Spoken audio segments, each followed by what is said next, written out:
Maybe that's better? I'm not sure.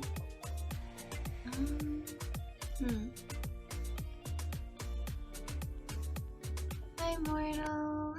Hey.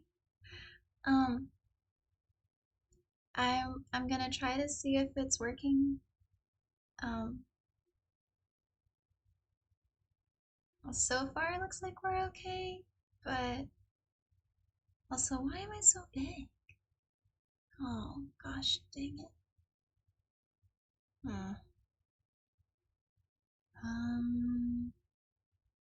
What if what if I just, hey there, hey. Yeah, I'm gonna try to move you guys. How move? Oh, but that squishes you guys. What if I, wait, I can just make me, I can change me. I totally forgot about that. Okay, here. Oh, sorry.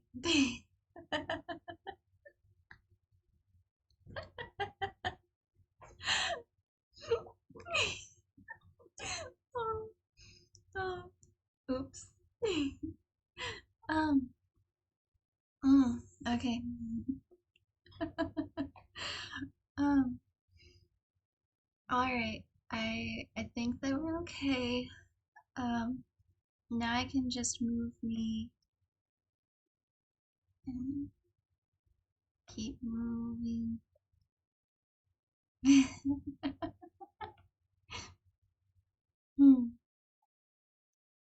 But hi, Mortal. Hi, Darky. Um, okay. I didn't label this as an ASMR stream because I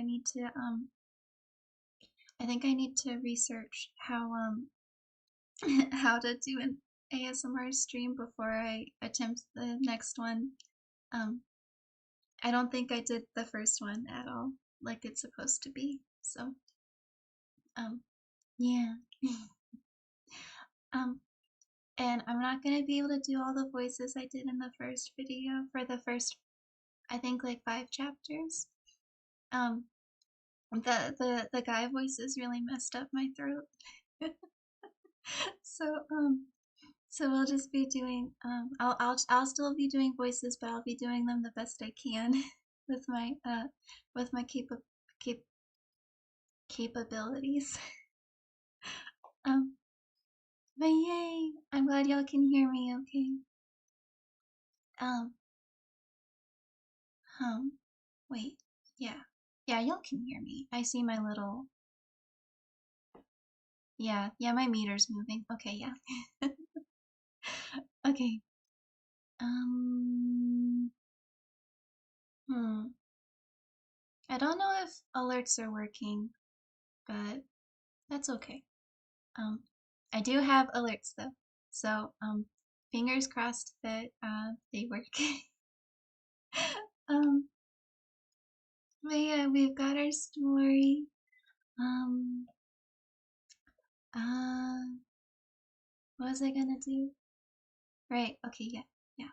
So where we last left off, we were gonna finally meet my favorite. I love the lion so much. Um, I don't know if it's because I'm a filthy furry or not, but I really like the idea of someone learning to improve themselves and be more to like learn to like themselves and to I don't know, to like get a little bit more brave for their friends and stuff. Oh, hello, little girl. Oh, she's she's digging into my armpit. She wants cuddles. Oh, she's missed me all work week. I've been stuck at work a lot longer than normal, and especially after being with her basically every day during the summer, uh, she's really needy. Oh man, I love my little doggy. Mwah. Okay. Um, the Cowardly Lion. All this time, Dorothy and her companions had been walking through the thick woods, and the road was still paved with yellow brick, but these were much covered but these were much covered by dried branches and leaves from the trees, and the walking was not good at all. I mean, is any walking really good at all?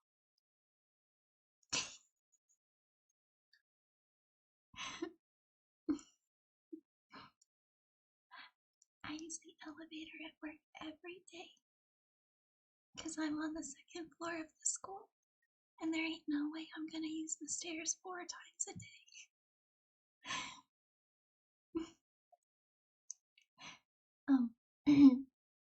There were few birds in this part of the forest, for birds love the open country where there's plenty of sunshine. But now and then there came a deep growl from some wild animal hidden among the trees. These sounds made the little girl's heart beat fast, for she did not know what made them. But Toto knew, and he walked close to Dorothy's side and didn't even bark in return.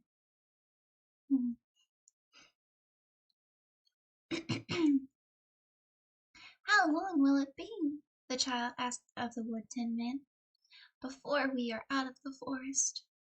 I can't. Oh, goodness. I'm gonna try. I cannot tell, was the answer, for I've never been to the Emerald City, but my father was there once when I was a boy, and he said it was a long journey through a dangerous country. Although nearer to the city where Oz dwells, the country is beautiful.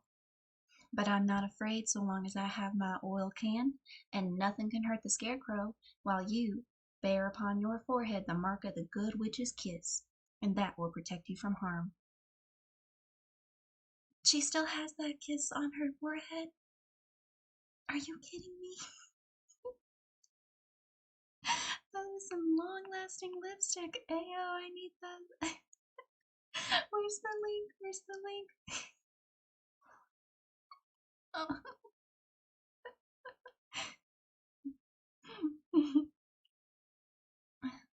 But, Toto, what will protect him? We must protect ourselves. Him ourselves if he is in danger, replied the Tin Woodman. Just as he spoke, there came from the forest a terrible roar, and the next moment a great lion bounded into the road. With one blow of his paw, he sent the Scarecrow spinning over and over to the edge of the road, and then he struck at the Tin Woodman with his sharp claws. But, to the lion's surprise, he could make no impression on the tin, although the woodman fell over in the road and lay still. Little Toto, now that he had an enemy to face, ran barking toward the lion, and the great beast had opened his mouth to bite the dog, when Dorothy, fearing Toto would be killed, and heedless of the danger, rushed forward and slapped the lion upon his nose as hard as she could, while she cried out, "Don't you dare bite Toto! You ought to be ashamed of yourself, a big beast like you to bite a poor little dog." "I didn't bite him," said the lion, as he rubbed his nose with his paws.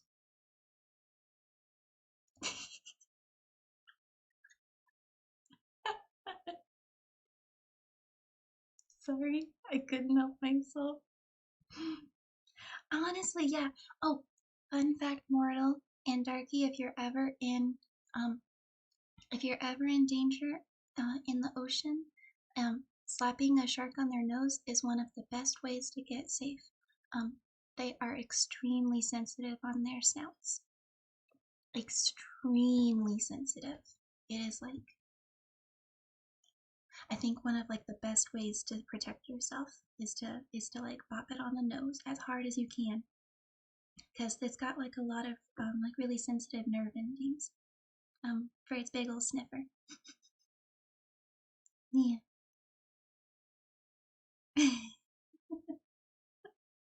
Total drama. Maybe we'll do a ranking of Total Drama Island characters one day. I feel like I don't think I have any hot takes, but I think it would be funny to talk about them. Some of the characters are like honestly hilarious. Yeah, good job, good job. Weapons are always preferred, but if you are, if you become empty-handed, I forgot the word for it. If you, I don't remember the word, but that's okay. But yeah, if you're empty-handed, bop it on the nose. Otherwise, unarmed. Yes, yes, yes. Yes, if you're unarmed, bop it. But yeah, a golf club would be perfect. Absolutely perfect. Especially one of like the putters because they have a sharpen. Okay, I didn't bite him, said the lion as he rubbed his nose with his paw where Dorothy had hit it. No, but you tried to, she retorted. You are nothing but a big coward. I know, said the lion, hanging his head in shame. I've always known it, but how can I help it? I don't know, I'm sure. To think of you striking a stuffed man like the poor scarecrow. Is he stuffed? Said the lion in surprise as he watched her pick up the scarecrow and set him upon his feet while she patted him into shape again. Of course he's stuffed, replied Dorothy, who was still angry. That's why he went over so easily, remarked the lion. It astonished me to see him whirl around so. Is the other one stuffed also? No, said Dorothy. He's made of tin. And she helped the woodman up again. That's why he nearly blunted my claws, said the lion. When they scratched against the tin, it made a cold shiver run down my back. What is that little animal you're so tender of? He's my dog Toto, said Dorothy. Is he made of tin or stuffed? Neither. He's a meat dog.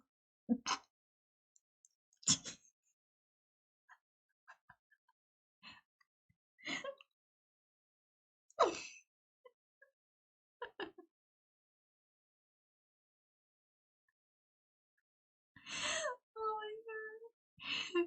We got weapons for days. Word. Oh my god. I can't you know how like I know Toto's supposed to be like a smaller dog and in the movies I think he's like a Scottish terrier, I think. But just the image of a weenie dog made of an actual weenie is just it's just so funny. Yeah. Mortal, absolutely on point. Hopefully that basket don't run dry. I'm gonna drink some water.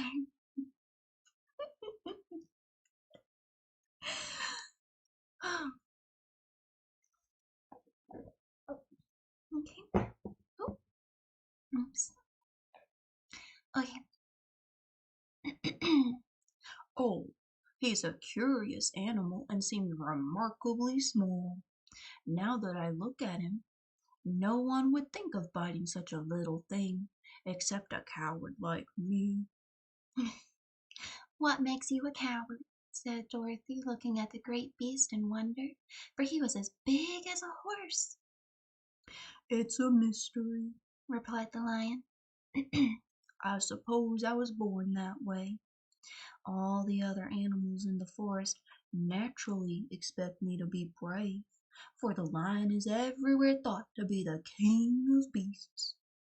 I learned that if I roared very loudly, every living thing was frightened and got out of the way. Whenever I met a man, I've always been scared, but I just roared at him, and he was always running away as fast as he could go. If the elephants and the tigers and the bears had ever tried to fight me, I should have run myself. I'm such a coward. But just as soon as they heard me roar, they all tried to get away from me, and of course, I let them go.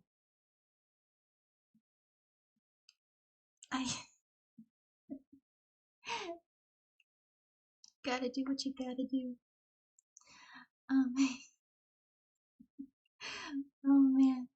Um, oh, I am so terrified of doing the scarecrow voice. Okay, let's just do a normal country accent.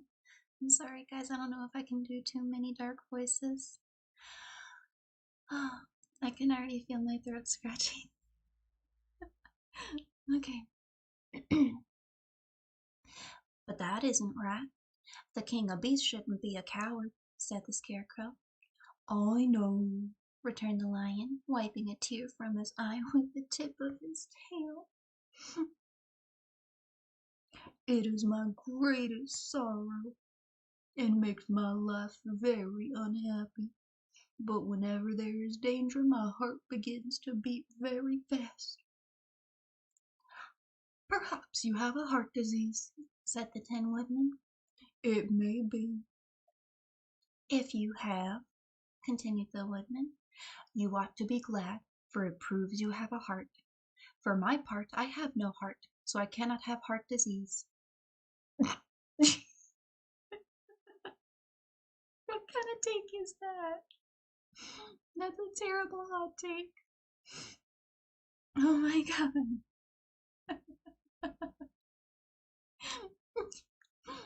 Oh my god.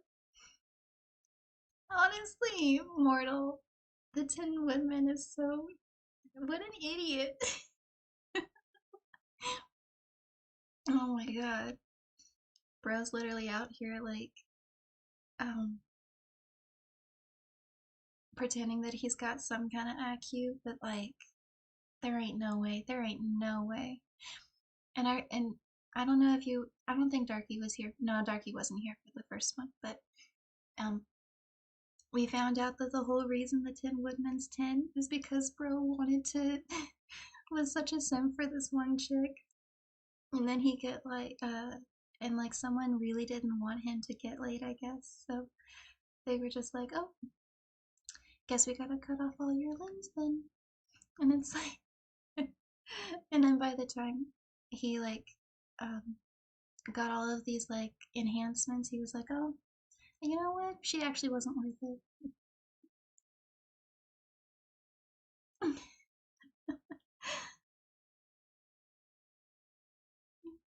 Yeah, literally immortal now, and he's still out here like, oh, I wish I could die. What is? I think he's actually secretly a Gen Z in disguise.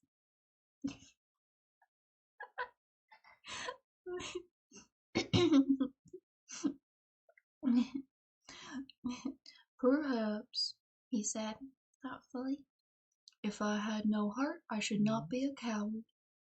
Have you brains? Asked the Scarecrow. I suppose so. I've never looked to see. I'm going to the Great Oz to ask him to give me some, remarked the Scarecrow, for my head is stuffed with straw. Wait a minute. The Scarecrow is also immortal. Dorothy's literally out here walking around with immortal gods, and all they want to do is die.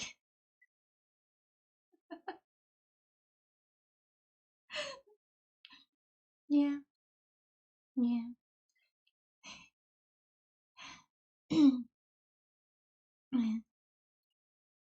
Oh, and I'm going to ask him to give me a heart, said the Woodman. And I'm going to ask him to send Toto and me back to Kansas, said Dorothy. Do you think Oz could give me courage? Asked the Cowardly Lion.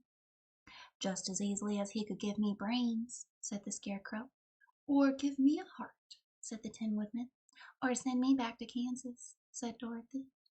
Then, if you don't mind, I'll go with you, said the Lion, for my life is simply unbearable without a whit of courage. You'll be very welcome, for you will help to keep away the other wild beasts. It seems to me they must be more cowardly than you if they allow you to scare them so easily. They really are, said the Lion. But that doesn't make me any braver. And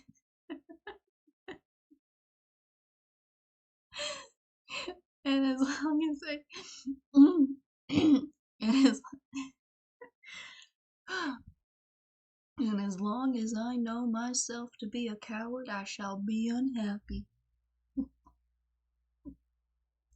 So once more the little company set off upon the journey, the lion walking with stately strides at Dorothy's side.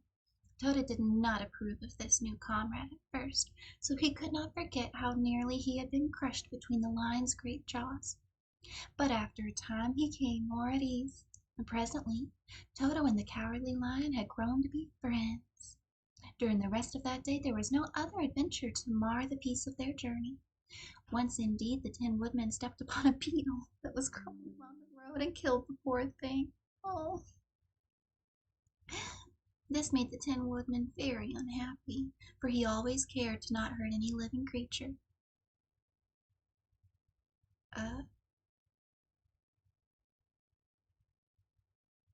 But you chop trees? Do you not?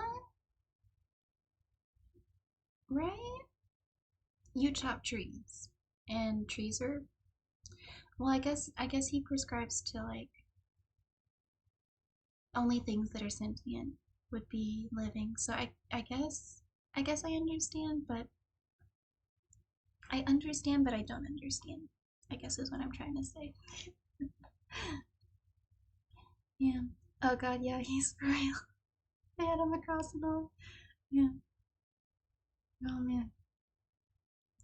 Where's that hot take? Or like the modern retelling? Hmm.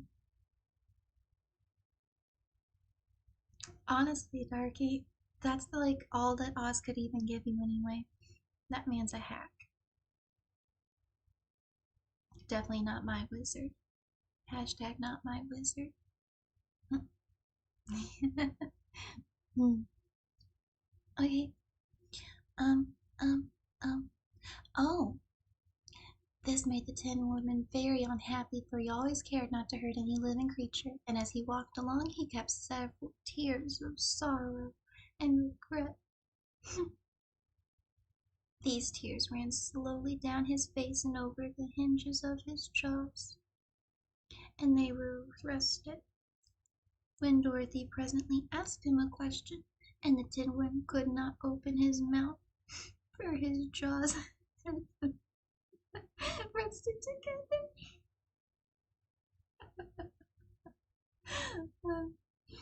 He became greatly frightened at this and made many motions to Dorothy to relieve him, but she could not understand. The lion also puzzled to know what was wrong, but the Scarecrow seized the oil can from Dorothy's basket and oiled the Woodman's jaws so that after a few moments he could talk as well as before. "This will serve me a lesson," he said, "to look where I step. For if I should kill another bug or beetle, I should surely cry again, and crying rusts my jaws so I cannot speak." Thereafter he walked very carefully, with his eyes on the road, and when he saw a tiny ant toiling by, he would step over it so as not to harm it. The Tin Woodman knew very well he had no heart, and therefore he took great care not to be cruel or unkind to anything. "You people with hearts," he said, "have something to guide you, and need never do wrong. But I have no heart, so I must be very careful. When Oz gives me a heart, of course I needn't mind so much." This guy has it so backwards. Literally, he's over here saying like, "Oh no, I can't have, I have no caring left in my soul." Except like, he's crying because he squished a bug.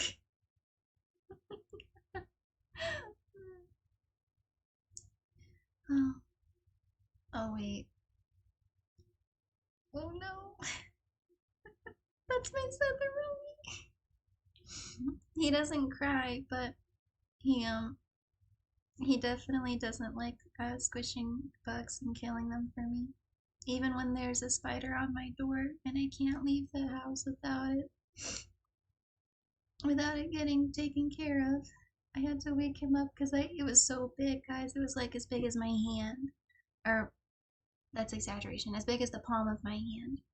And it was terrifying. It was terrifying. But I woke him up and all he did was like grab a cup and like took it to the backyard and I was like, dude, I understand. But also I gotta get to work. At least he took care of the bug for me though.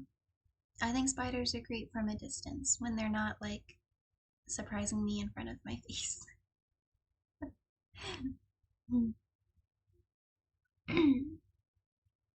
Oh, okay. I'm gonna take another sip.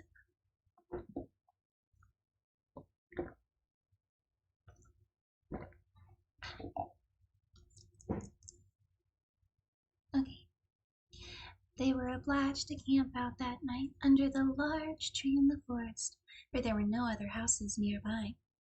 The tree made a good thick covering to protect them from the dew, and the Tin Woodman chopped a great pile of firewood. With his axe, and Dorothy built a splendid fire that warmed her and made her feel less lonely. She and Toto ate the last of their bread, and now she did not know what they would do for breakfast. "If you wish," said the Lion, "I will go into the forest and kill a deer for you. You can roast it by the fire, since your tastes are so peculiar that you could pecu- pec- pecu- peculiar that you prefer cooked food, and then you will have a very good breakfast." "Don't, please don't," begged the Tin Woodman. "I should certainly weep if you killed a poor deer, and then my jaws would rust again." But the Lion went away from the forest and found his own supper, and no one ever knew what it was, for he didn't mention it. And the Scarecrow found a tree full of nuts that filled Dorothy's basket, so that she would not be hungry for a long time. She thought this was very kind and thoughtful of the Scarecrow, but she laughed heartily at the awkward way in which the poor creature picked up the nuts. His padded hands were so clumsy, and the nuts were so small, that he dropped almost as many as he put in the basket.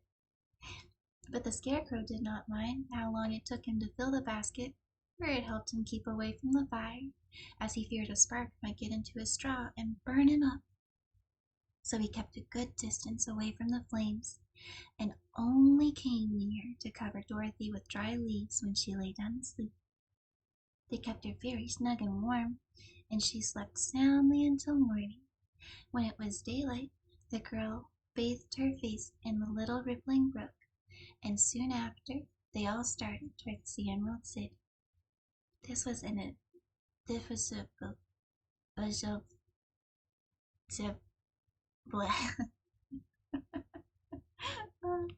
don't know why I keep getting tongue-tied. Oh, yeah. I'm glad we all agreed that spiders are amazing, but also terrifying. And oh my god, I forgot. Let me. Hello? I got a book. I forgot. Okay, okay. Oh, no, there's the book. Okay. Why are you whining? Oh, you poor thing. I think Cinder might be realizing that Setharoni's supposed to come home soon. And so now she's like looking out the window all sad, like, oh, please, please, pretty, please come home. Yeah. Mm. Yeah. Oh my god. Okay, so harvestman spiders are fine in my opinion because they kill other spiders, but like the big ones, they don't. I don't mess with those. When I was little, a spider almost like we were playing out in the backyard, and like a spider, like I guess it was like a jumping spider, but it like jumped out of the grass and landed on my leg, and I screamed so loud. Like so loud, you guys. It was terrifying. Oh my god. I'm glad I don't have to worry about it anymore though. Oh, 1 second. Oh, sorry. I was just popping my shoulder. Okay. This was to be an eventful day for the travelers. They'd hardly been walking an hour when they saw before them a great ditch that crossed between the road and divided the forest as far as they could see on either side. It was a very wide ditch, and when they crept up to the edge and looked into it, they could see it was also very, very deep, and there were many big jagged rocks all the way at the bottom. The sides were so steep that none of them could climb down, and for a moment it seemed that their journey must end.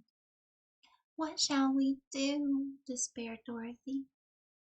"I haven't the faintest idea," said the Tin Woodman, and the Lion shook his shaggy mane, like mine, and looked thoughtful. But the Scarecrow said, "We cannot fly, that is certain. Neither can we climb down into this great ditch. Therefore, if we cannot jump over it, we must stop where we are." "I think I could jump over it," said the Cowardly Lion after measuring the distance carefully. Then,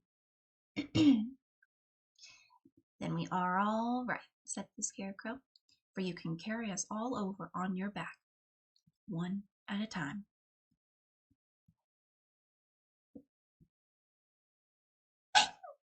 Sorry.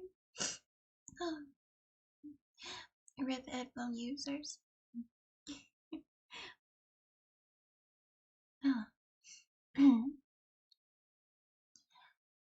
"Well, I'll try," said the Lion. "Who will go first?" "I will," declared the Scarecrow, "for if you found that you could not jump over the gulf, Dorothy would be killed, or the Tin Men would badly be dented on the rocks below. But if I'm on your back, it will not matter so much, for the fall would not hurt me at all." "I'm terribly afraid of falling myself," said the Cowardly Lion, "but I suppose there's nothing to do but try. So get on my back, and we will make the attempt." The Scarecrow sat upon the Lion's back, and the big beast walked to the edge of the gulf and crouched down. "Why don't you run and jump?" "Because that isn't the way lions do things," he replied. Then, with a great spring, he shot through the air and landed safely on the other side. They were all greatly pleased to see how easily he did it, and after the Scarecrow had got down from his back, the Lion sprang across the ditch again.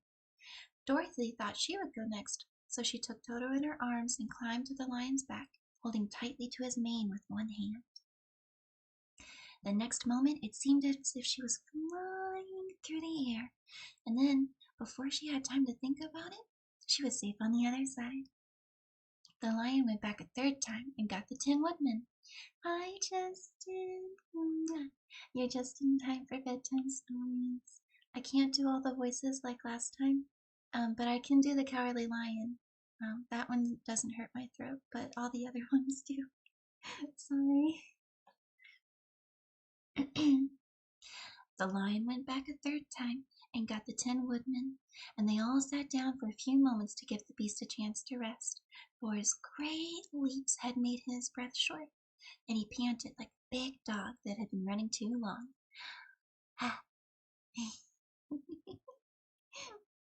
Yeah.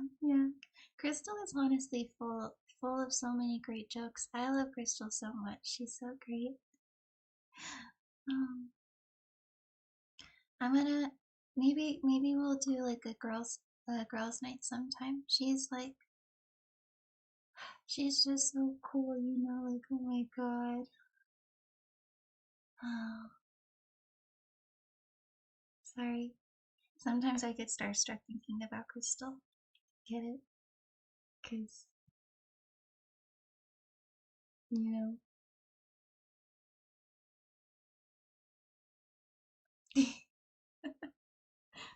I'm sorry, that was bad.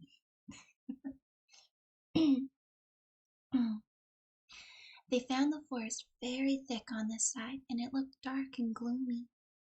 After the lion had After the lion had rested, they started along the road of yellow brick, silently wondering, each in their own mind, if ever they would come to the end of the woods and reach the bright sunshine again. Have fun! I hope you catch a shiny, and I hope it's a shiny, mammal. I don't know. I think the mammal Pokemon are the coolest, but that's because I like the fuzzy Pokemon. Okay. Oh, to add to their discomfort, they soon heard strange noises deep in the woods, and the lion whispered to them that it was in this part of the country that the Kalidas lived. What are the Kalidas? They're monstrous beasts with bodies like bears and heads like tigers, replied the lion, and with claws so long and sharp that they could tear me in two as easily as I could kill Toto. I'm terribly afraid of the Kalidas. I'm not surprised that you are, returned Dorothy. They must be dreadful beasts. The lion was going to reply when suddenly he came to another gulf across the road. But this one was so broad and deep that the lion knew that at once he could not leap across it. So they sat down to consider what they should do, and after a serious thought, the Scarecrow said, "Here is a great tree standing close to the ditch. If the Tin Woodman can chop it down so that it'll fall to the other side, we can walk across it easily." "That is a first-rate idea. One would almost suspect you had brains in your head instead of straw." Oh wow. It's as subtle as the My Little Pony pilot. All it's missing are the little ding sound effects. Oh, you're trying to get a shiny before? Oh, okay, well, good luck. Yes, I did. Hi, Lord. Hi. I appreciate your alternate, Justin. Although I feel like Paperboy should be on fire too. But that's just my personal preference talking. Although I did save the original one, so I can use it as a reaction image sometimes. I hope you don't mind. It was so funny. Hi, Lord. I don't know if you remember, but my throat was absolutely trashed from the last time we did that this stream. The guy voices really messed me up, so I can do the cowardly lion voice, and that's about it. I'm gonna drink some more water because my throat's starting to hurt again.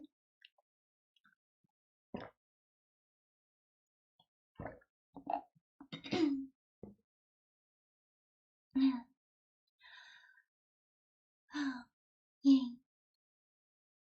Alright. Oh yeah. The woodman set to work at once, and so sharp was his axe that the tree was soon chopped down nearly through.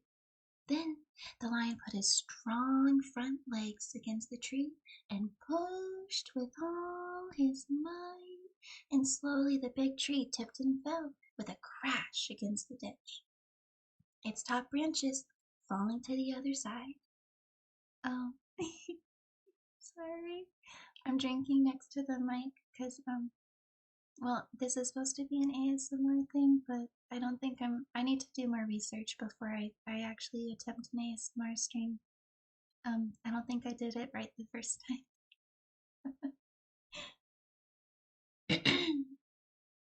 Okay. Um, right.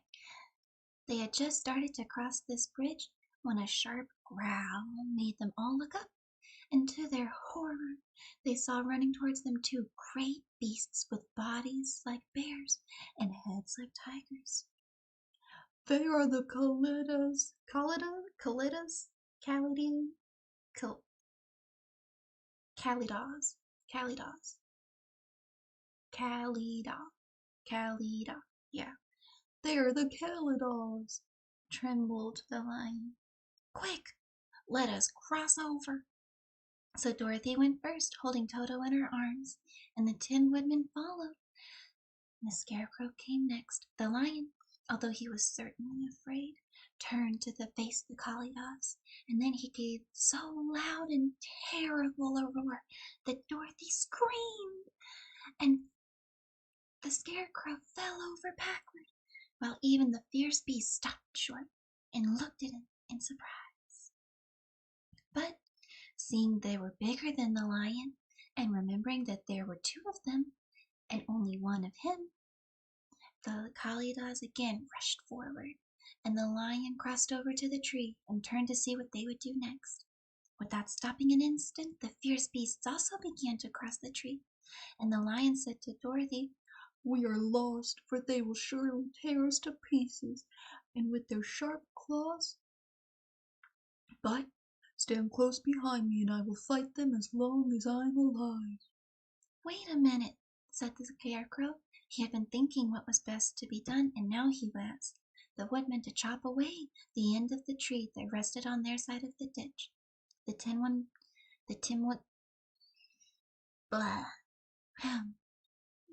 Woodman began to use his axe at once, and just as the two Kalidas were nearly across, the tree fell with a great crash into the gulf, carrying the ugly, snarling beasts with it, and both were dashed to pieces on the sharp rocks at the bottom. How violent! Oh my goodness. "Well," said the Cowardly Lion, drawing a long breath of relief, "I see we are going to live a little while longer, and I am glad of it, for it must be a very uncomfortable thing to not be alive. Those creatures frightened me so badly that my heart is beating yet." "Ah," said the Tin Woodman sadly, "I wish I had a heart to beat."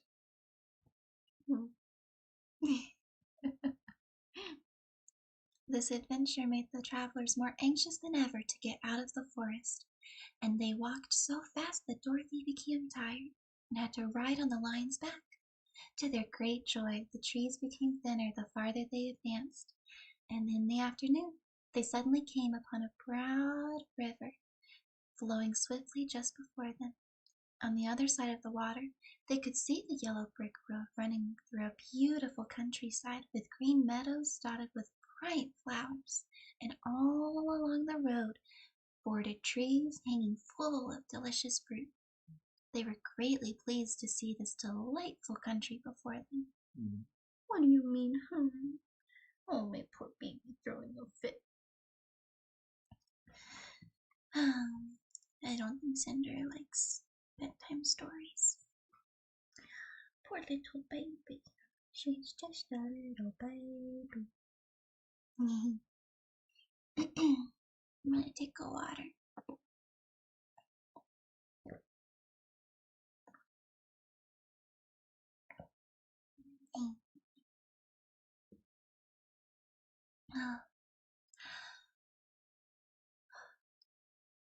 "How shall we cross the river?" asked Dorothy. "That is easily done," replied the Scarecrow. "The Tin Woodman must build us a raft so we can float to the other side."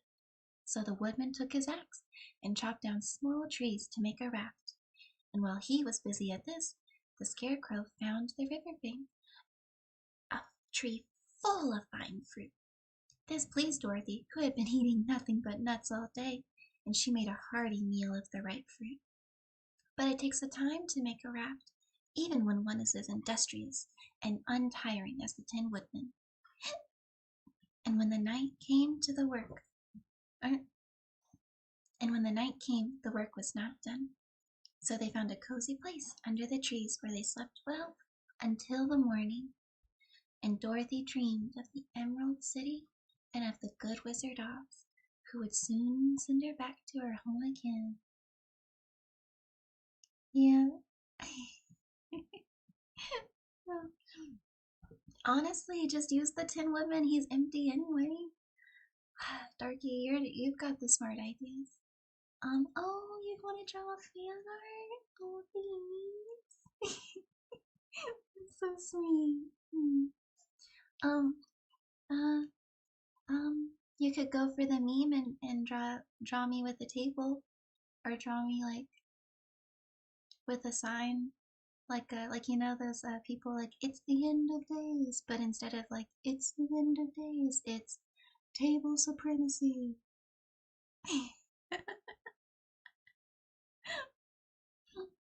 And then I'll use that as actually I think that's a really good idea for an emote too.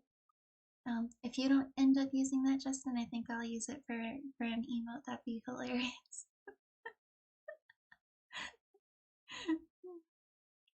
Hmm. Oh yeah. Or maybe wait, how big can emotes be? Emotes are kind of small. They're like emojis, so maybe they probably wouldn't be able to see that. Hmm. I'll keep thinking. I'll keep thinking with my noggin.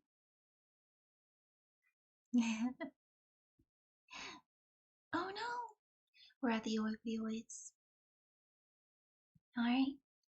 Drugs, drugs, drugs. Don't do drugs, kids. I mean it.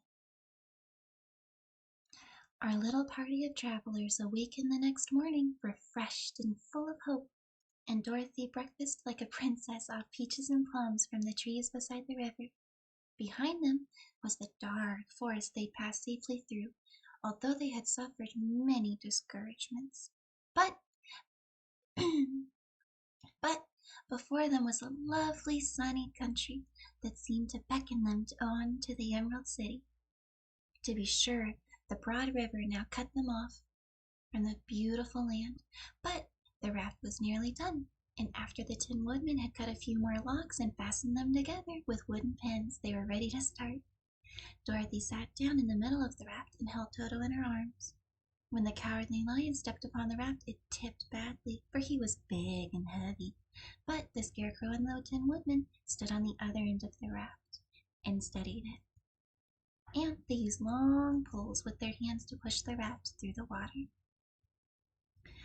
They got along quite well at first, but when they reached the middle of the river, the swift current swept the raft downstream, farther and farther away from the yellow brick road, and the water grew so deep that the long poles would not touch the bottom.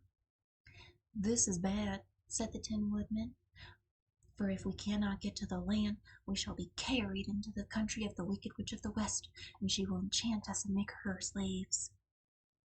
And then I should get no brains, and I should get no courage, and I should get no heart, and I should get never back to Kansas.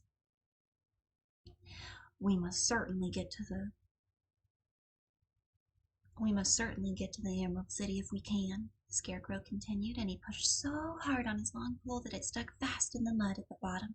Then, before he could pull it out again or let go, the raft was swept away, and the poor Scarecrow left climbing the pole in the middle of the river. "Goodbye!" he called after them, and they were very sorry to leave him. Indeed, the Tin Woodman began to cry, but fortunately remembered he might rest again, so he dried his tears on Dorothy's apron. Of course, this was a bad thing for the Scarecrow. "I'm now worse off than when I first met Dorothy," he thought. "Then I was stuck on a pole in a cornfield where I could make believe scare the crows, at any rate. But surely there's no use for a Scarecrow stuck on a pole in the middle of the river. I am afraid I shall never have any brains after all." Down the stream the raft floated, and the poor Scarecrow was left far behind. Then the Lion said, "Something must be done to save us. I think I can swim to the shore and pull the raft after me if you will only hold fast to the tip of my tail." So he sprang into the water, and the Tin Man caught fast hold of his tail. Then the Lion began to swim with all his might toward the shore. It was hard work, and although he was so big, but by and by they were drawn out of the current, and then Dorothy took the Tin Man's long pole and helped push the raft to the land. They were all tired out when they reached the shore at last and stepped off upon the pretty green grass, as they also knew that the stream had carried them a long way past the yellow brick road that led to the Emerald City. "What shall we do now?" asked the Tin Woodman, as the lion lay down on the grass to let the sun dry him out. "We must get back to the road in some way." "The best plan will be to walk along the river bank until we come to the road again." So, after they rested, Dory picked up her basket and they started along the grassy bank to the road from which the river had carried them. It was a lovely country road with plenty of flowers and fruits and sunshine to cheer them. And had they not felt sorry for the poor Scarecrow, they could have been very happy. They walked along as fast as they could. Dorothy only stopped once to pick a beautiful flower, and after a time the Tin Woodman cried out, "Look!" They all looked at the river and saw the Scarecrow perched upon his pole, looking very lonely and sad. Oh, I keep saying I'm not angry. I'm sad. Or maybe I do look angry. Oops. Yeah. "What can we do to save him?" asked Dorothy. The Lion and the Woodman both shook their heads, for they did not know. So they sat down upon the bank and gazed wistfully at the Scarecrow until a stork flew by, who upon seeing them stopped at the edge of the water. "Who are you, and where are you going?" "I'm Dorothy," said the girl, "and these are my friends, the Tin Woodman, the Cowardly Lion, and we're going to the Emerald City." "This isn't the road," said the stork, as she twisted her long neck and looked sharply at the party. "I know it, but we've lost the Scarecrow, and are wondering how we shall get him back again." "Where is he?" "Over there in the river." "If he isn't so big and heavy, I could get him out for you," remarked the stork. "He isn't big and heavy at all, for he's stuffed with straw, and if you will bring him back to us we shall thank you ever and ever so much." "Well, I'll certainly try, but if I find he's too heavy to carry, I shall have to drop him in the river again." So the big bird flew into the river, oh, into the air, and over the water till she came to where the Scarecrow was perched upon his pole. Then the stork with her great claws grabbed the Scarecrow by the arm and carried him up into the air and all the way back to the bank where Dorothy and the Lion and the Tin Man and Toto were all sitting waiting. When the Scarecrow found himself among his friends again, he was so happy that he hugged them all, even the Lion and Toto. And as they walked along, he sang, "Doo-dee-dee-dee-doo." At every step he felt so gay. I was I was afraid I should have stayed in the river forever, but the kind stork saved me, and if I ever get brains I shall find the stork again and do her some kindness in return. That's all." "That's all right," said the stork, who was flying along beside them. "I always like to help anyone in trouble. But I must go now, for my babies are waiting in the nest for me. I hope you will find the Emerald City, and Oz will help you." "Thank you," said Dorothy, and then the kind stork flew into the air and was soon out of sight. Have I ever had any of my coworkers find out? Probably not. I've only I've only been streaming with as like a as like a guest collab cook. Wow. Oh my god. Hmm. I've only been streaming as a guest collaborator with Ash um before I debuted. Before this I didn't do any streaming at all. Um I guess I just I don't know, maybe I don't really like making friends with my coworkers. I like making like work friends with my coworkers. You know what I mean? Like, "Oh, I'll see you on Monday," and then we don't talk over the weekend. I feel like that's a good separation of life and work. But um, I don't know. The people I work with this year, they all seem very like they're very like community driven. Like they're constantly texting in the group chat together. I had to like put them on. One of y'all said do not disturb, and I was like, oh my god, I can't believe I didn't think about that. Thank y'all for whoever said that. You have saved my life so much. I love you. Mwah. But yeah, I I I think that even though they're really cool people, I don't think I'd want to like collaborate with any of them, and I don't think I'd want to do like any like streaming games offline with them either. Um, but that's just me. I feel like I feel like I'd want to stream more with you guys than with them, if that makes sense. And other than my friends that have known me since like high school, and they know how like much of an anime nerd I am, how much of an anime nerd I am. That like I told one of my gal pals, and she was so happy for me. Um, she's actually a published mangaka. She has like a lot of accolades. Like she even published a manga in Japan when she lived there. I love her so much. Um, but yeah, I finally told her about it. I was kind of nervous because I feel like I treat her kind of like my senpai of sorts because she was the one who got me into drawing in the first place, and then I kind of met Ash through like her and like the mutual group of friends we all shared. Um, so I kind of hold her in high esteem. So I told her, and she was really excited for me. But the um, she actually just texted me when I started stream, but I don't know if I should text her back while I'm in the middle of streaming. I feel like it's not very like I don't have good etiquette if I was like talking to other people while I'm talking to you guys and having a conversation at the same time. Although now that I mentioned it, I feel like that like takes away the the etiquette role, if that makes sense. Like I brought her into the conversation, so now it like seems less obtuse for me to text her. But maybe if we get to like a stopping point in the chapter, I will. But yeah, Justin, thanks for asking the question. um, I love answering questions. I think they're fun. Although I don't think I'll get a tell them.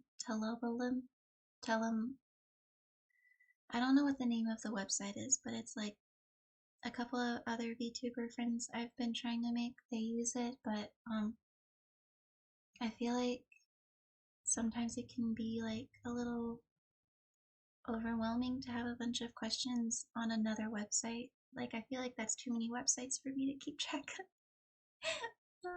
I'm already terrible at using my TikTok. I have so many clips. Like I even have the clip Lord made me, and I still haven't posted it on my TikTok. And I keep saying, "Oh, I'll do it as soon as I get off stream," and then I just forget. And as I'm talking about it right now, I guarantee you I'll probably forget it again because I'll have to make dinner right after this for me and Seth and Ronan. But yeah. um, Ogmeal, maybe. Maybe. Is that like Omegle?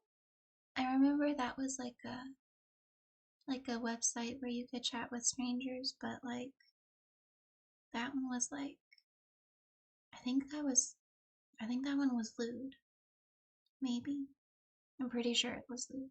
I think I remember yeah, I think I remember seeing my first phallus at like a slumber party. Some girl knew the website. Yeah. Now that I'm thinking about it, yeah. Yeah. No, that's not the one I'm talking about. But maybe when we do another puzzle time just chatting stream, I'll tell you guys some rebellious stories of grandma back from when I was a girl, cuz now you guys all know my rice purity score and my if you follow me on Twitter, you know my innocent test score too. So yeah. Oh yes, Kuro stays off most of the platforms because he hates learning new stuff and sucks at technology. Yeah. Yeah, could you imagine me trying to learn a bunch of new stuff right now? I'm already so scuffed. I can't imagine. I'd be a very good um cross-platform promoter. No mortal. I'm sorry, darling, but my rise purity was a 17. Oh, thanks, Justin. Mwah. I'm not gonna forget to repost that. Whenever you send it to me, I'll be sure to post that immediately. Um, and brag about it. Look what my grandkid drew me. He loves me so much. Yay! I am the best grandma. Oh, although I don't think I should print it. I don't know. I don't have a color printer. Oh, Innocence? No, my Innocence was yeah, rice yeah, rice purity. Some of those were crimes. Most of them towards the bottom were crimes. The Innocence one was at 65. I was corrupt.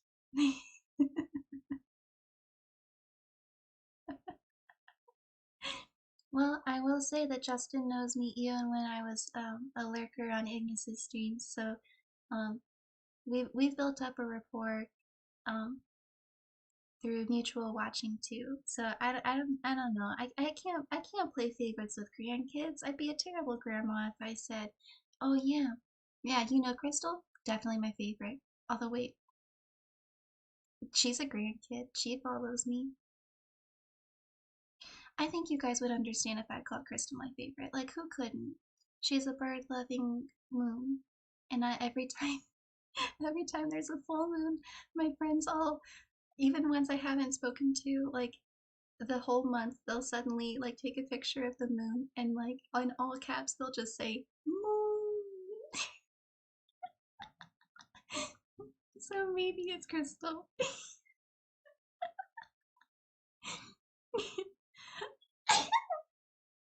Oh, I'm sorry.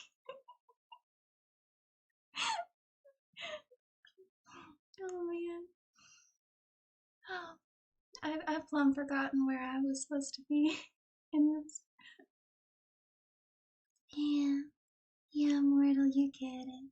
She's just like, I know I try to give off comfy vibes, but she gives off like, yeah, we should steal the moon. Yeah.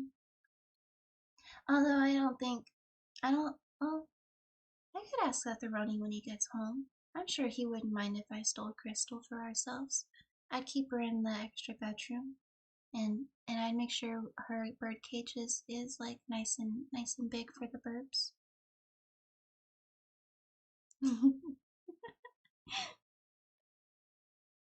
Okay, okay. Oh, let's see. Oh, if we have to say Agnes is anybody in the family can say.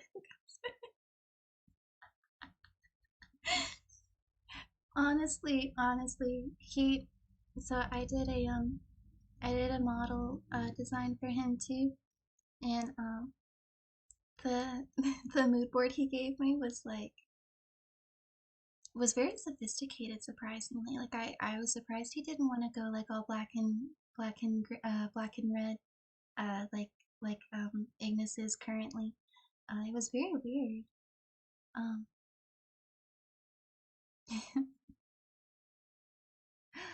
um, oh, oh, we should steal the moon. Here, wait, I think I can. We should steal the moon. Oh, that was terrible. That was a terrible Stever.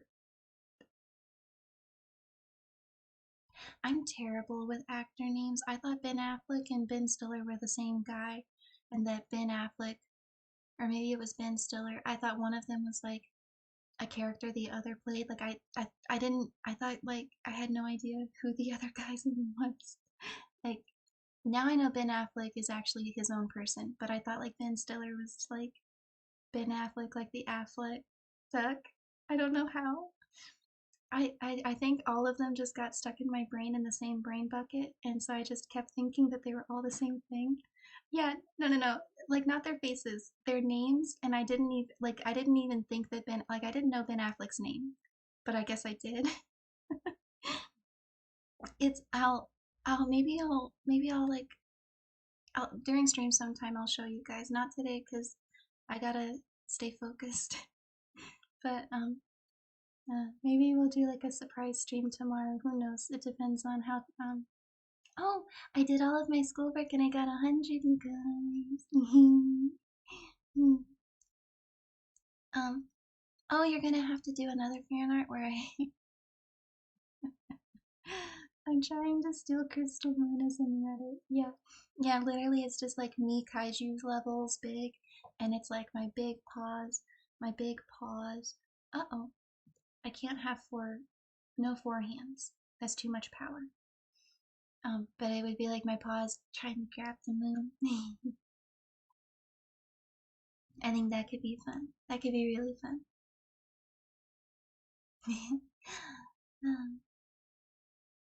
I would definitely need to go. I would go to New Zealand for her, probably. Although I just found out that like, y'all, tickets to like New Zealand or Australia is like almost $2,000 for a one-way trip. Like they are expensive with like 5 X's.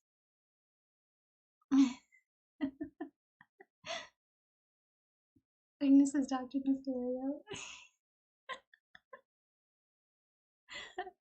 Honestly, yeah, thank you, Darky, for supporting my brain dead moments. I appreciate you.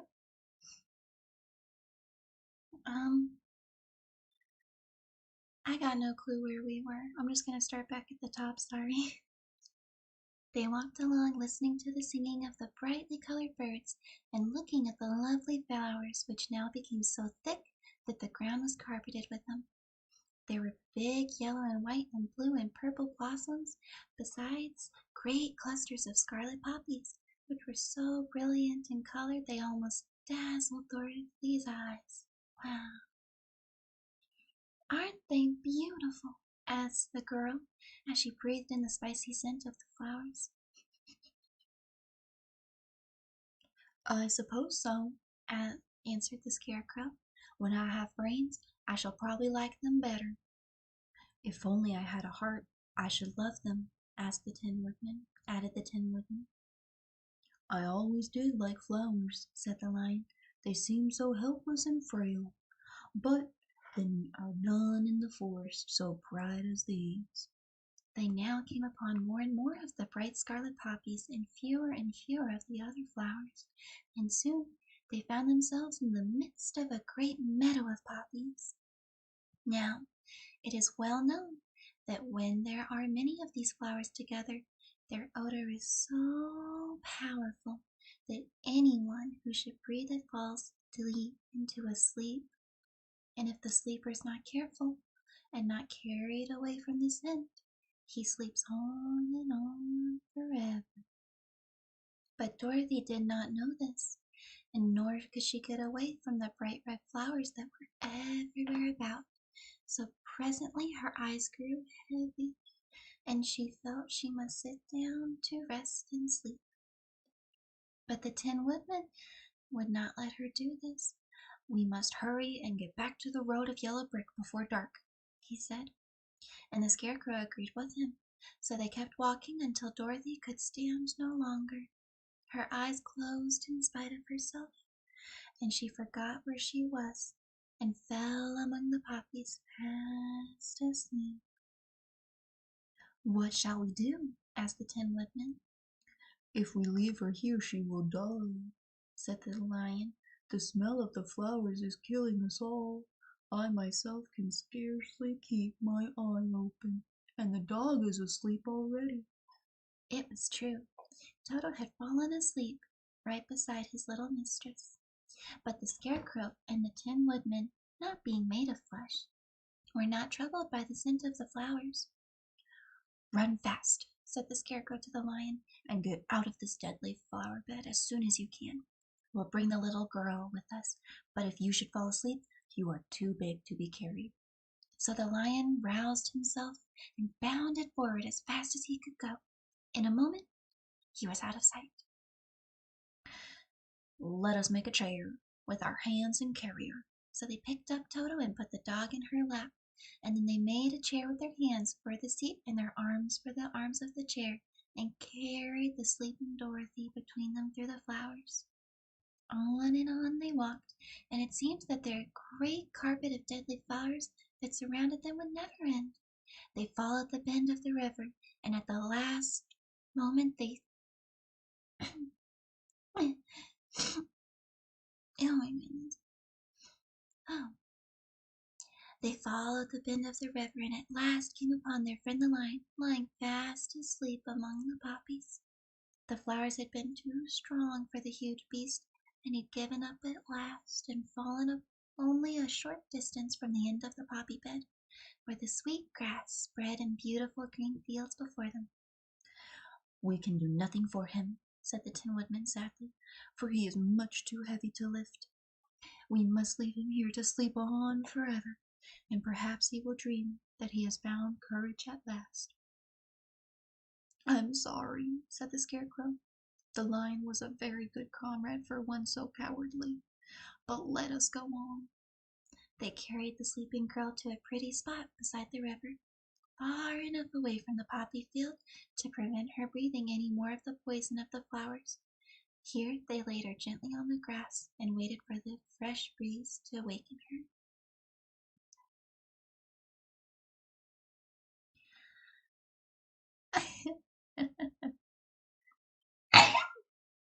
I'm sorry. I'm so sorry. I'm so sorry. Headphone users, RIP, F in chat. Sorry. Oh my god, though. I think Kuro's art style is so cool. It's very edgy. It reminds me of like, well, I guess it would make sense that it reminds me of like Nickelodeon cartoons because he worked on them. But yeah, I think he would do us both really good justice.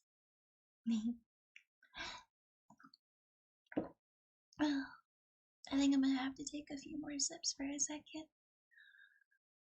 Oh, I don't know why my throat is so tired. I've barely been at this an hour.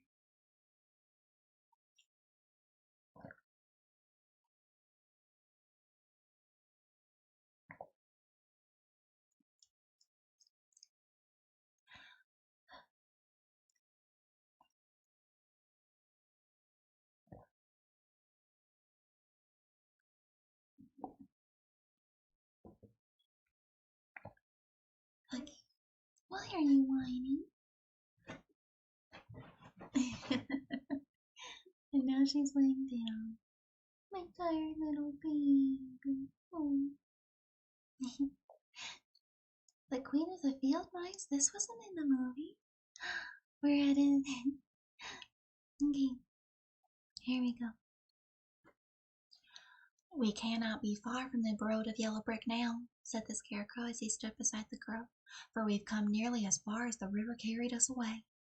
The Tin Woodman was about to reply when he heard a low growl, and turning his head, which worked beautifully on hinges, he saw a strange beast come bounding over the grass towards them. It was indeed a great yellow wildcat, and the Woodman thought it must be chasing something, for its ears were lying close to its head, and its mouth was open wide, showing 2 rows of ugly yellow teeth, while its red eyes glowed like fireballs. As it came nearer, the Tin Woodman saw that running before the beast was a little gray field mouse, and although he had no heart, he knew it was wrong for the wildcat to try to kill such a pretty, harmless creature. So the Woodman raised his axe, and as the wildcat ran by, he gave it a quick blow that cut the beast's head off clean from its body, and it rolled over at his feet in 2 pieces. The field mouse, now that it was freed from its enemy, stopped short, and coming slowly up to the Woodman, it sat. In a squeaky little voice, it said, "Oh, thank you. Thank you ever so much for saving my life." "Don't speak of it, I beg of you," replied the Woodman. "I have no heart, you know, so I am careful to help all those who may need a friend, even if it happens to be only a mouse." "Only a mouse!" cried the little animal indignantly. "Why, I am a queen, the queen of all the field mice." "Oh, indeed," making a bow, the Woodman said. Therefore, you have done a great deed, as well as a brave one, in saving my life, added the queen. At that moment, several mice were running as fast as their little legs could carry them, and when they saw their queen, they exclaimed, "Oh, your majesty, we thought you would be killed! How did you manage to escape the great wildcat?" They all bowed so low to the queen that they almost stood upon their heads. "This funny tin man," she answered, "killed the wildcat and saved my life, so hereafter you must all serve him and obey his slightest wish." We will," cried all the mice in a shrill voice, and they scampered in all directions, for Toto had awakened from his sleep, and seeing all these mice around him, gave one bark of delight and jumped right into the middle of the group. Toto had always loved to chase mice when he lived in Kansas, and he saw no harm in it. But the Tin Woodman caught the dog in his arms and held him tight, while he called to the mice, come back, Toto shall not hurt you." At this, the queen of the mice stuck her head out from the underneath and asked in a timid voice, "Are you sure he will not bite us?" "I will not let him," said the Tin Woodman, "so do not be afraid." One by one, the mice came creeping up, and Toto did not bark again, although he tried to get out of the woodman's arms, and would have bitten him had he not known very well that he was made of tin. Finally, one of the biggest mice spoke.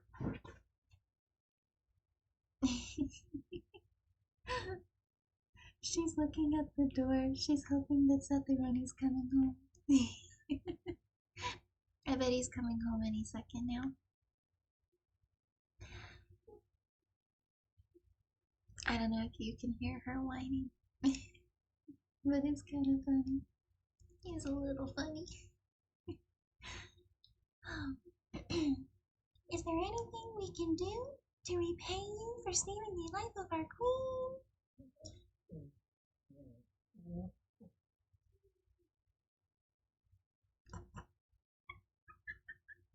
Why are you whining at me? I can't make time go faster. I know you think I like control everything, but I cannot. It's dinner time. I'm gonna go feed her dinner. I didn't realize I usually feed her like around 7, but it's all. No wonder you're whining at me, my poor baby. Aw, I'm such a terrible mother. I'll be right back.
Okay, I am returned.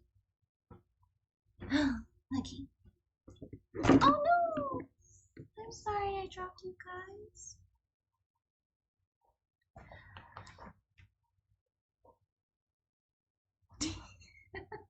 I bet you guys can hear her eating here. I hope that helps a little bit with the noise. I closed the door. But well, not like close the door, but like I kind of closed the door.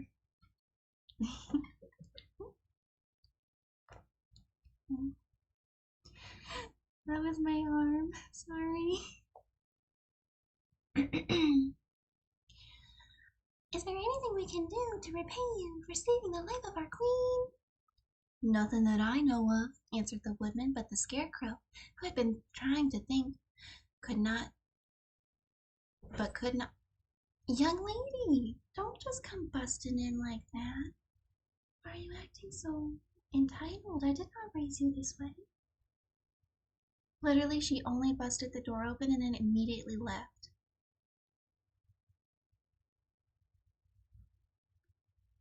What a brat. Jesus Christ. Okay. Yeah, she just wants the door open. Okay, so when I was watching back at the drinking stream, um I saw a I saw her I saw like the part where she was whining and complaining uh and I really was right on point when I drunkenly stumbling said that Cinder just wants options. She doesn't actually want to do things. She just wants the option of having it there. Hi, Ken. Hello. Good evening. Or good morning, good evening, and good night.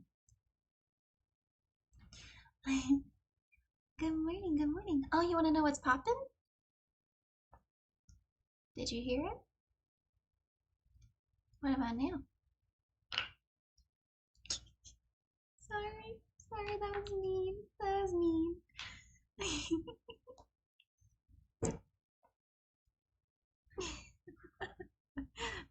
That time that was my hands. Hi. I'm glad you can make it.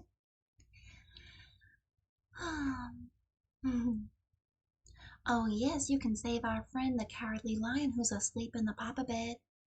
A lion, cried the little queen. Why, he would eat us all up. Oh no, declared the scarecrow. This lion's a coward.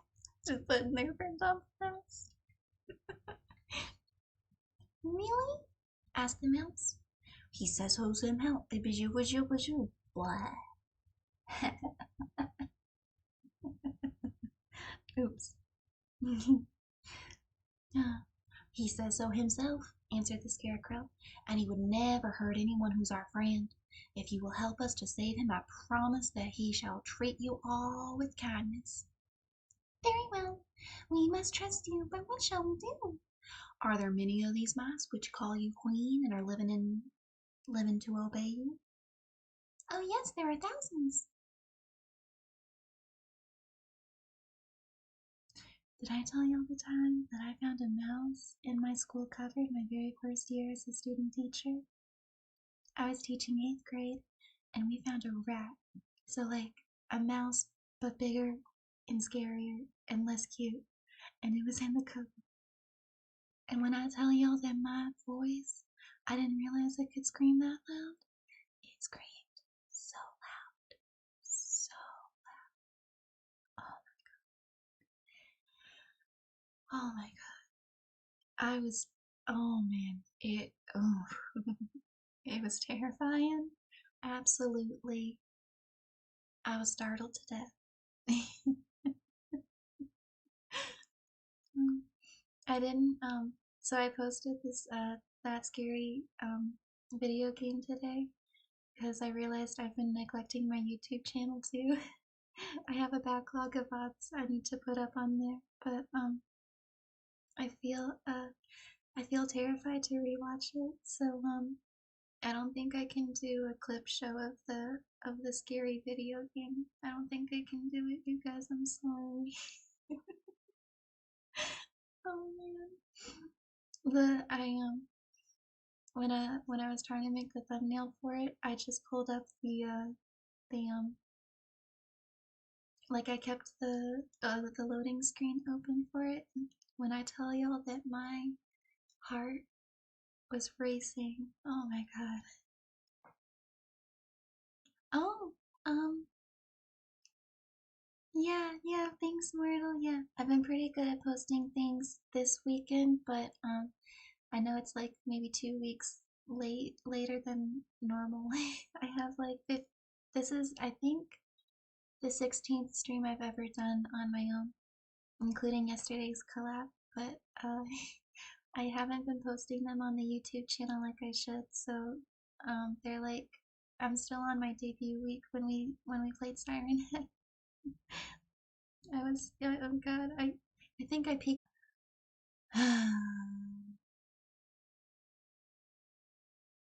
I am trying to stay positive.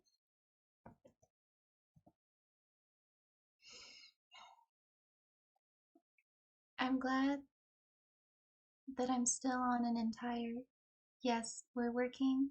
We are working. Thank God. But now we're at 10 seconds. Gosh dang it. Ah. Okay, we're fine. We're fine. I'll just keep going. This might be our last chapter though. Because I should probably get started on making dinner soon. So I'm sorry, Kenham, that you only showed up for the last half, but I'm so happy that I got to hang out with you stuff. Plus, I have no idea how long this will last, so like, it could be a little bit. Yeah, the weekly scuff. Yeah, yeah. We've got our scuff out of the way. No more scuff for the rest of the stream. Fingers crossed. Knock on wood.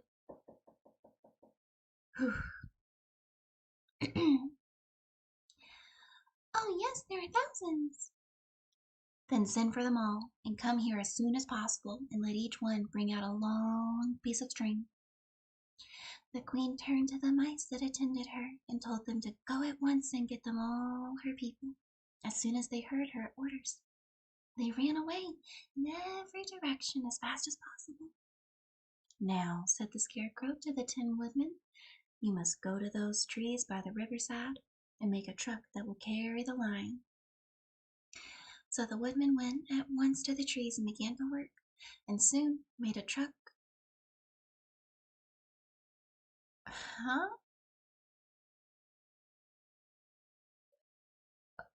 Huh? Okay, a truck out of wood. He fastened it together with wooden pegs and made the four wheels out of short pieces of a big tree trunk.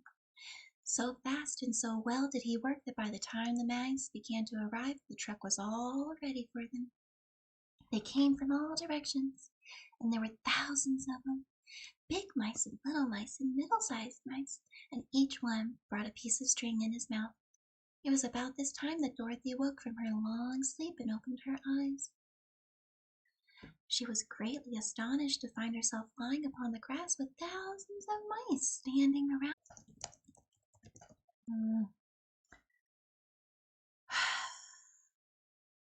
Well, now you're not showing up. Gosh. Okay, you know what? I can have like 5 things open. Who doesn't have 5 things open all the time? It's whatever, it's whatever, it's whatever. We're fine. It's fine. Let's just keep going. Okay. Alright. The Scarecrow and the Woodman now began to fasten the mice to the truck, using the strings they had brought. One end of a string was tied around the neck of each mouse and the other end to the truck. Of course, the truck was 1,000 times bigger than any of the mice who were drawn to it, but when all the mice had been harnessed, they were able to pull it quite easily.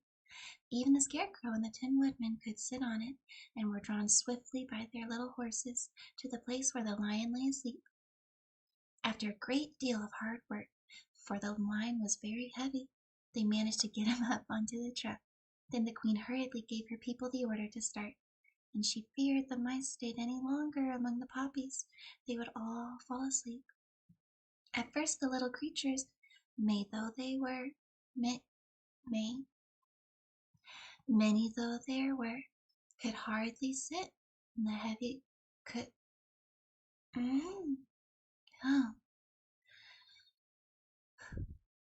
hardly stir the heavy loaded truck. But with the Woodman and the Scarecrow both pushing from behind, they all got along better. Soon they rolled the lion out of the poppy field to the green, green grass, where he could breathe the sweet, fresh air again, instead of the poisonous scent of the flowers. Dorothy came to meet them, and thanked the little mice warmly for saving her companion from death. She had grown so fond of the big lion that she was glad he had been rescued. Then the mice were unharnessed from the truck and scampered away through the grasses to their homes. The All right, we're in the home stretch. We're in the home stretch. I can at least read chat, but I've got like a million tabs open. I think that might be why Prism is upset with me. So we'll do less tabs next time. But we're at the home stretch. If ever you need us again, she said, come out into the field and call, and we shall hear you and come to your assistance. Goodbye. Goodbye, they all answered, and away the queen ran, while Dorothy held two eye Baba Jabba Jabba Jabba Jabba. While Dorothy held tightly to Toto lest he should run after her and scare her away. After this, they sat down beside the lion until he should awaken, and the scarecrow brought Dorothy some fruit from a nearby tree, which she ate for her dinner. And we'll start on chapter 10 next time. I think that I am pressing my luck by being on so many different things. I am definitely pressing my luck, like 100% if I keep going. So, yeah, oh man, I'm gonna get rid of this Twitch and put a new Twitch up, and hopefully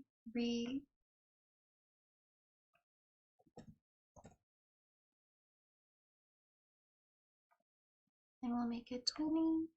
Okay. Okay. Let's see if that does it.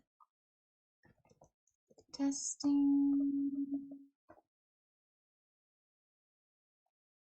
Yay! Oh, it's so tiny. Gosh dang it, I can't read that even with my glasses. You're so tiny. How do I make big? I know how to make big. I can make big. Right there. Right there. Wait. Properties. Nice. Nice. Nice. Okay, good. Why are you whining? I just fed you. Calm down.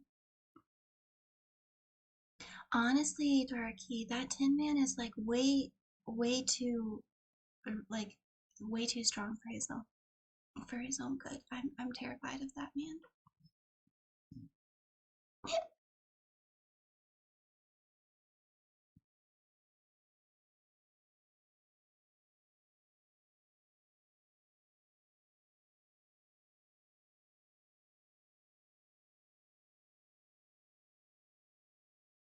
Although I will say, the Scarecrow ain't much better. Look at that face.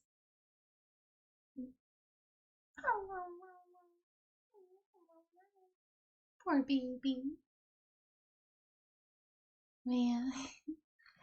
Oh man. Okay, I'm gonna end it before we have any more technical difficulties. I'm gonna start making dinner. Um Thank you guys so much for watching. I have had just I know that my scuff is bad, but yeah, before my computer blows up. I don't know if you can hear the poor thing's fan going, but yeah. So before things get too bad, I'll go ahead and say goodnight, you guys. I love you so much. I hope that you guys have a good night. And here, wait, almost there. Yay! I'm glad you liked it. If you have a book that you want me to read that's public domain, you just let me know. If you hear Cinder going absolutely feral in the background, it's because my Seth-Aroni's home. Um, I'm gonna go give kisses out, as soon as I get off stream. Okay, alright. I have a tagline. Mm, yes, okay. We're here for a short time, So let's make it a fun time and leave this world better than we found it. Yeah. I love you guys. Sleep tight, and Cinder will protect us from the scary Tin Man. Absolutely protect us from the scary Tin Man. 100% she's gonna protect us. See you later. Goodbye, you guys. It was so nice to see y'all. My guard dog will protect us from everything, including me. Goodbye.